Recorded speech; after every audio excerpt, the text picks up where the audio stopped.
Dictation 85 शब्द प्रति minute. 5 second बाद शुरू। सोशल मीडिया की निर्दयी दुनिया देश के दूसरे सबसे शक्तिशाली व्यक्ति को भी नहीं छोड़ती। जब कोविड-19 लॉकडाउन के शुरुआती 2 महीनों में उनकी गैरमौजूदगी की चर्चा हो रही थी और उनके स्वास्थ्य पर इतने चिंताजनक सवाल उठाए जा रहे थे, तब आखिरकार गृह मंत्री को स्पष्टीकरण देना पड़ा कि वे ठीक हैं। पिछले महीने जब देश धीरे धीरे अनलॉक हुआ तो सारी शंकाएं खत्म हो गई। अमित शाह स्वस्थ हैं और उनकी पूरी तरह से वापसी हो गई है। उन्होंने मोदी 2.0 की पहली वर्षगांठ पर कई सुनियोजित साक्षात्कार दिए। उन्होंने बिहार, ओडिशा और बंगाल में वर्चुअल रैलियों को संबोधित किया, राज्यसभा चुनावों पर नज़र रखी और बीजेपी शासित मणिपुर में सरकार का संकट खत्म किया। सबसे जरूरी, वे कोविड से पीड़ित राष्ट्रीय राजधानी के बिग बॉस बन गए। एक तरह से शाह की वापसी राजनीति का अनलॉक होना है। जब डरपोक विपक्ष ने नाराजगी दिखाने के लिए खुद को ट्विटर तक सीमित कर लिया, ऐसे में जनहित के जरूरी मुद्दों को उठाने की जगह नहीं रह गई। जरूरी मसलों पर शायद ही संसद की स्थायी समिति की कोई बैठक हुई हो। हाँ, प्रधानमंत्री ने जरूर वीडियो कॉन्फ्रेंसिंग के जरिए मुख्यमंत्रियों के साथ दर्जन भर बैठकें और चीन पर सर्वदल बैठक की, लेकिन कैमरे की ये बैठकें सार्वजनिक बहस के माहौल को टक्कर नहीं दे सकती, जहां कोरोना प्रभावित लोकतंत्रों, खास तौर पर ब्रिटेन ने खुली संसदीय बहस को बढ़ावा दिया। भारत ने राजनीति पर भी मोराटोरियम लागू कर दिया।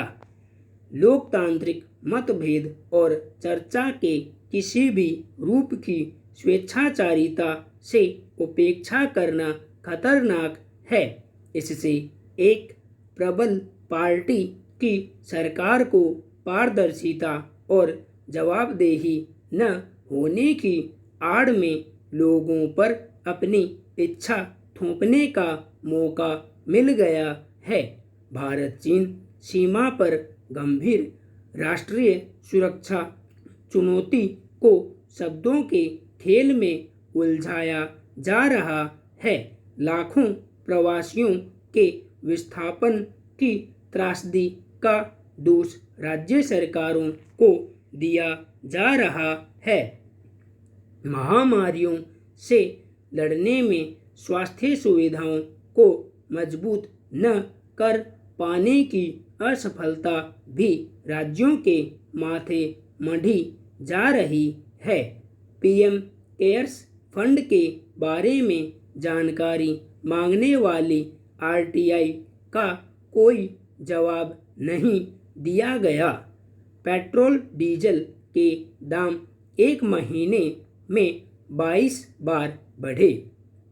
जामिया की 27 वर्षीय छात्र कार्यकर्ता को दिल्ली दंगों का मुख्य षड्यंत्रकारी माना गया, लेकिन सत्ताधारी पार्टी से जुड़े स्थानीय नेता को क्लीन चिट दे दी गई।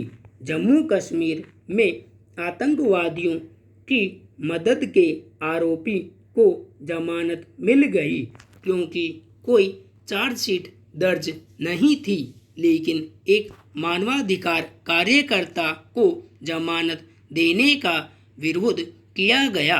कश्मीर घाटी में राजनीतिक कैदियों की लगातार नज़रबंदी को स्पष्ट रूप से उचित नहीं ठहराया जा सकता, लेकिन इस पर चिंता जताने पर तुरंत देशद्रोही बता दिया जाता है।